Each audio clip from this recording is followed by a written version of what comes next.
Biden to face 2024 primary challenge from Marianne Williamson. If we were on FaceTime, I would wink. That is the response Marianne Williamson gave to the Washington Times on Thursday after she was pressed on whether she planned to challenge President Biden in the 2024 presidential race.Ms. Williamson has tried to be coy about her plans, but she appeared to let her intentions slip Thursday in an interview with the college newspaper at Northwestern University. "I wouldn't be running for president if I didn't believe I could contribute to harnessing the collective sensibility that I feel is our greatest hope at this time," she said. In addition, a web page under the address events.marianne2024.com was teasing an important announcement that she plans to deliver on March 4 at the Union Station Presidential Suite in Washington, D.C. The page also solicited donations. Nevertheless, Ms. Williamson, a self-help author who also ran for the 2020 Democratic presidential nod, refused to say in so many words that she is running, likely not to detract from the March 4 announcement.Ms. Williamson did, however, provide insight into why she would seek to replace Mr. Biden on the Democratic ticket.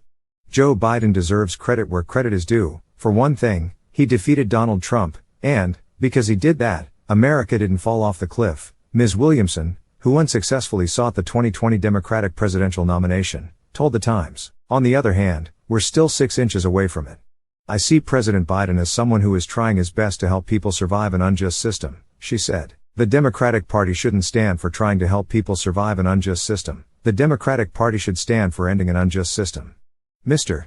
Biden entered the 2022 election cycle facing lots of skepticism from the left wing of the party and appeared ripe for a challenge from a well-known progressive candidate. Things changed after the party's stronger than expected showing in the midterm elections where Democrats defied expectations. The party overcame Mr. Biden's low job approval ratings and deep concerns about inflation, crime, and border security to defend its slim majority in the Senate and give House Republicans only the narrowest and least workable majority in decades. Mr. Biden has long said it's his intention to seek a second term, but he has held off on an official announcement. Ms. Williamson, who has never held public office, had some moments during debates in the 2020 race. But she dropped out in January before any primary or caucus votes had been cast and she was still registering around 1 in polls. Still, Ms. Williamson told The Times the American people are waking up to the reality they are being played by a federal government that has been acting as a vehicle to chop wood and carry water for an oligarchic matrix in this country. "So we have about 20 of Americans who are doing pretty well," she said. "I am among them, by the way, but we live on an enchanted island that is surrounded by a gargantuan sea of economic anxiety and despair. Most Americans," Ms. Williamson said, "are living paycheck to paycheck. Tens of thousands of people die each year from a lack of health care, millions of children live in hunger, and tens of millions more are uninsured or underinsured. We truly are in our second Gilded Age," the 70-year-old said, lamenting how the gap between the wealthy and the working class has been widening for decades. The last one was met by Franklin Roosevelt and the New Deal.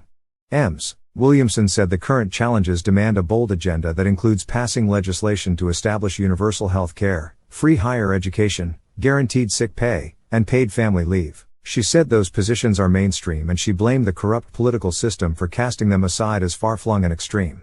"They're not considered moderate issues because the American people have been played," she said. "We are no longer functioning as a government of the people, by the people, and for the people.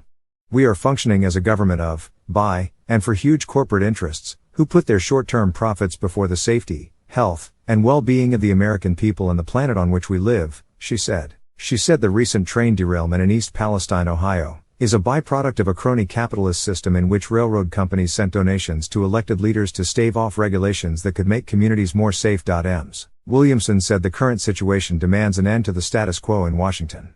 "For the most part, our political establishment is divided into 2 categories: either those who do not care to fix the problems that I just mentioned to you, or do not have the spine to fix the problems that I just mentioned to you," she said. She concluded, "In either case, such people should not be running this country." Victor Morton contributed to this report.